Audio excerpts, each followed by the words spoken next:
María respondió al ángel y dijo María.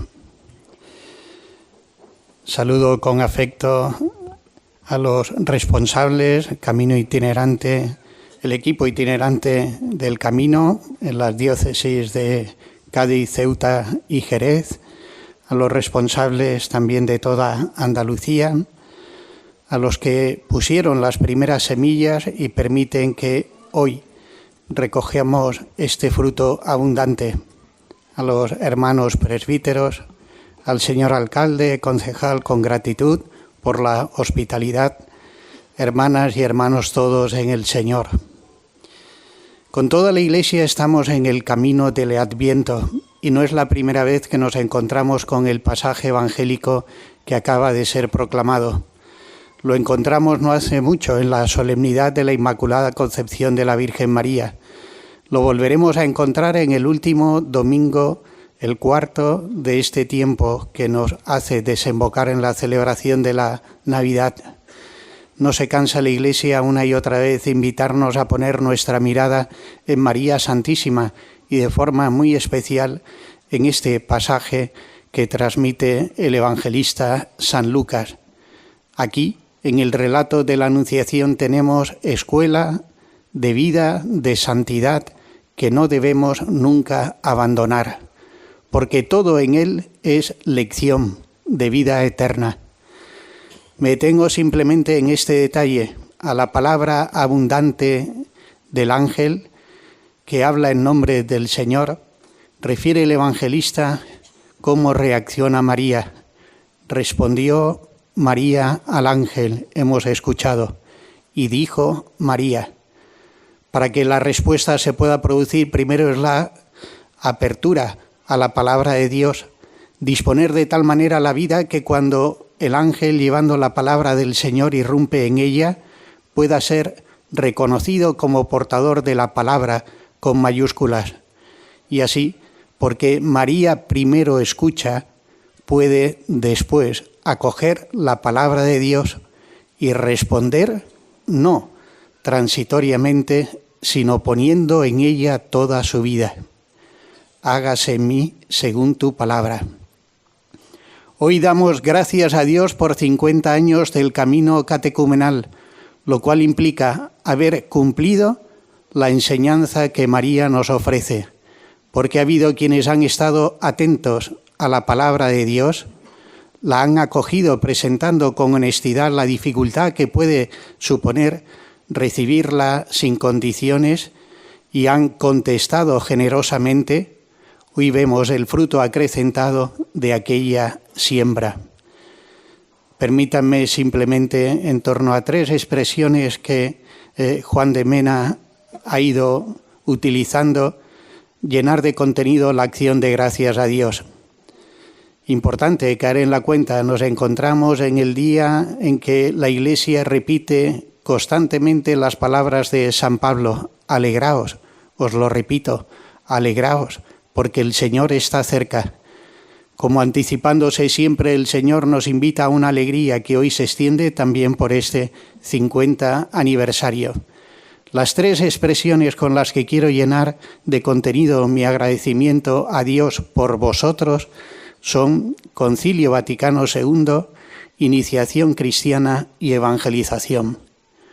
No se entiende efectivamente el camino neocatecumenal sin este acontecimiento de gracia que ha sido para la Iglesia universal el Concilio Vaticano II, al modo en el que el Señor irrumpe siempre en la historia, preparando caminos, preparando personas, anticipando lo que luego tendría que venir y dando respuesta a inquietudes que entonces, cuando surgen los primeros pasos, no se sabe con seguridad hacia dónde se dirigen. A los 10 años de la clausura del Concilio Vaticano II, la Conferencia Episcopal Alemana invitó a uno de los teólogos que había participado como perito, acompañando en concreto al arzobispo de Colonia. Era el teólogo Joseph Ratzinger, todavía profesor en Ratisbona, al que le invitaron a hacer una valoración 10 años después de la clausura del concilio sobre los frutos que se estaban produciendo o por dónde debería dirigirse la Iglesia para recibir este acontecimiento de gracia. Y en aquella intervención, que después comprobamos es de enorme importancia para entender su pontificado como Benedicto XVI, el entonces teólogo que llegaría a ser Papa lanzó la siguiente afirmación, o lanzó una pregunta y ofreció esta respuesta. ¿Qué quedará del Concilio Vaticano II? Se preguntó entonces Ratzinger, y él mismo contestó, mirando a la historia de la Iglesia, como en los grandes acontecimientos eclesiales y en los concilios ecuménicos que la Iglesia ha vivido hasta ahora, del Concilio Vaticano II quedarán sus santos. Un acontecimiento se reconoce efectivamente como de gracia a partir de los frutos de santidad que produce. Damos gracias a Dios porque reconocemos estos frutos de santidad en el camino neocatecumenal, que ha hecho realidad muchas de las inspiraciones y sugerencias que en el concilio aparecían sin saber exactamente hacia dónde tenían que llevarnos. Cuando el concilio, en el primer documento que aprueba la Constitución Sacrosanctum Concilium, en el número 64, invita a restaurar el catecumenado de adultos por etapas, todavía no empleó la palabra o la expresión iniciación cristiana. Lo haría unos años más adelante, en concreto 3, en el decreto ad gentes sobre la actividad misionera de la Iglesia. Y así, como que el concilio, atento a lo que el Señor iba inspirando, iba preparando el camino a una realidad concreta que hoy reconocemos con muchísimos frutos de santidad.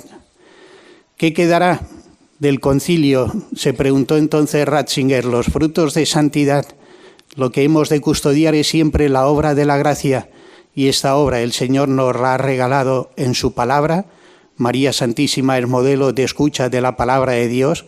Nos la ha regalado principalmente en la Eucaristía, donde no simplemente nos regala un don, sino es Jesucristo mismo convirtiéndose en don para nosotros, y nos la ha regalado en la comunidad, los fieles reunidos en torno a Cristo. Custodiar la gracia para que siga produciendo frutos de santidad significa garantizar que estos 3 pilares sigan firmes y sólidos. Iniciación cristiana, aquella intuición o aquella petición del concilio en Sacrosanctum Concilium, en el número 64 he recordado, se puso en práctica cuando la congregación de rito, se llamaba entonces, tuvo que aplicar lo que los padres conciliares pedían, elaborar lo que en la antigüedad cristiana se había propuesto como un itinerario para acompañar a aquellos que, recibiendo el don de la conversión, piden entrar en la Iglesia para recibir los sacramentos del bautismo, la confirmación, primera participación en la Eucaristía. Y así se encomendó, dentro de los grupos encargados de ir preparando los diferentes rituales, al grupo número 22, que tuvo como dirigente a un teólogo alemán, perito, Balthasar Fischer, quien 10 años después de la publicación del Rica, nos lo ha recordado también Juan de Mena, el 6 de enero de 1972, se preguntaba qué valor tiene este ritual. Y él recordaba, lo que el concilio pidió fue la restauración de una realidad que ya estaba en la Iglesia, pero que por su historia y evolución había ido desapareciendo. No fue intención del concilio inventar nada, sino sacar en el momento actual, por la necesidad de una urgencia evangelizadora nueva, lo que ya pertenecía a la Iglesia. Ese sentido de ser fieles a lo que nuestros mayores nos han legado fue lo que permitió el nacimiento de este ritual fundamental.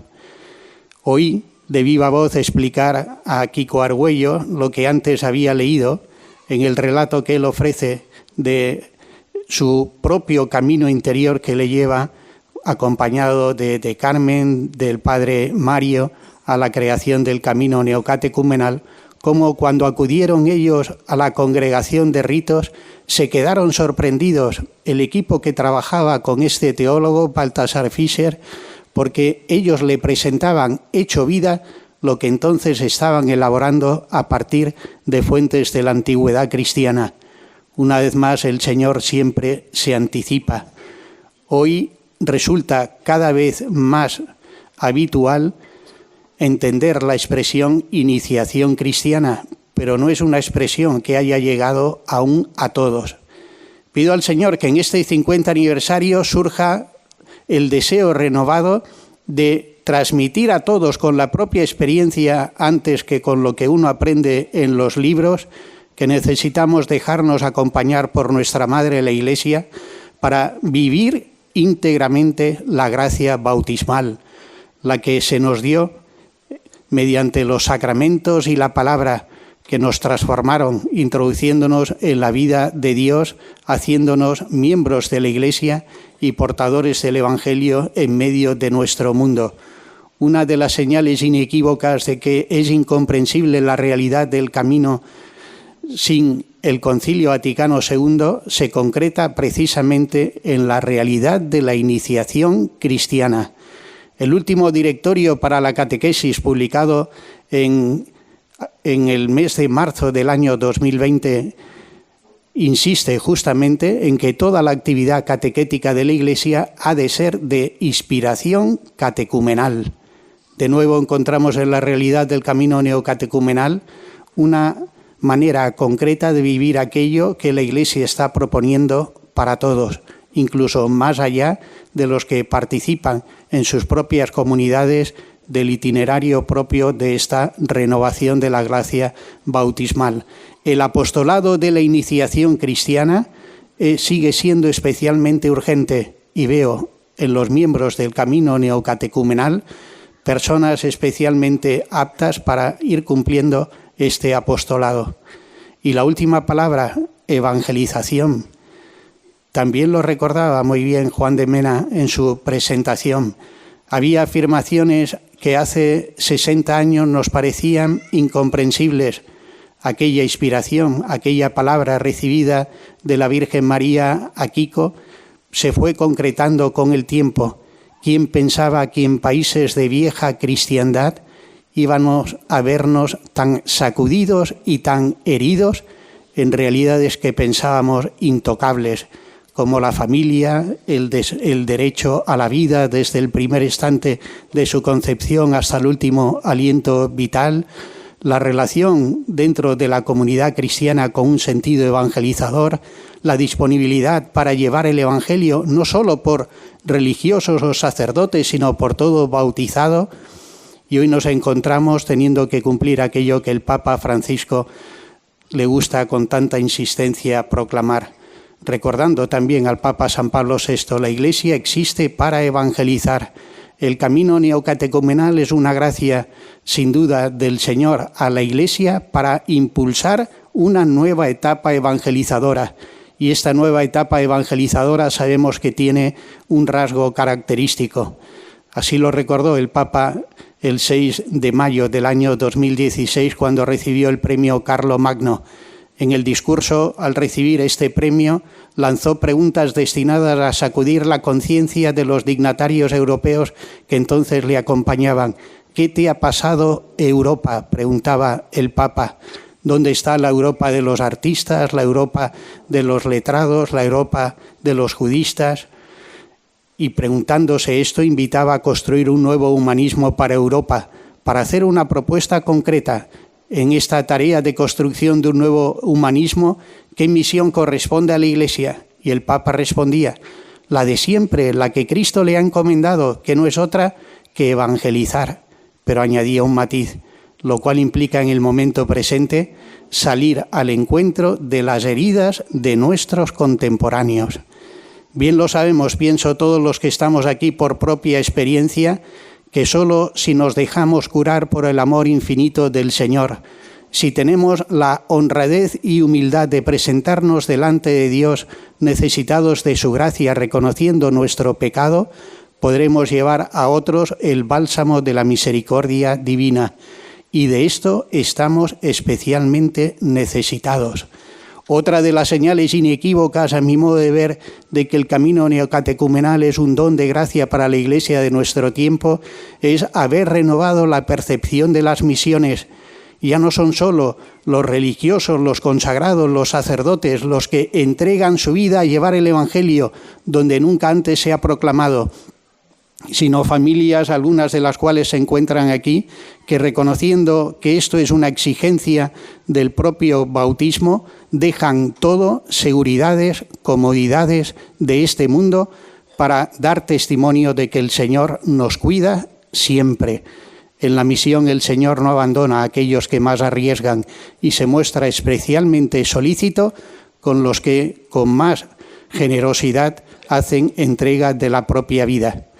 En la acción de gracias a Dios por el 50 aniversario del Camino Neocatecumenal, aquí, en lo que hoy es la diócesis de Asidonia-Jerez, pido que esto que he recordado se siga viviendo como vivencia de una misión especial, que seamos verdaderos receptores del acontecimiento de gracia que fue el Concilio Vaticano II, para seguir impulsando la iniciación cristiana y que no se quiebre la transmisión de la fe, y así podamos llevar la esperanza que solo brota del encuentro con Cristo.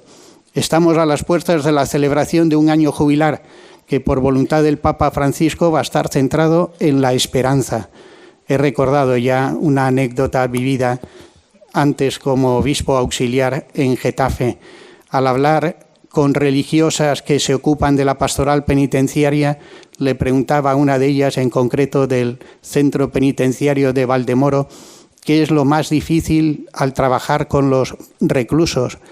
Y una de ellas decía, lo más difícil es siempre cuando caen en la desesperanza, que expresan así, ¿para qué voy a cambiar si fuera no hay nadie que me espere?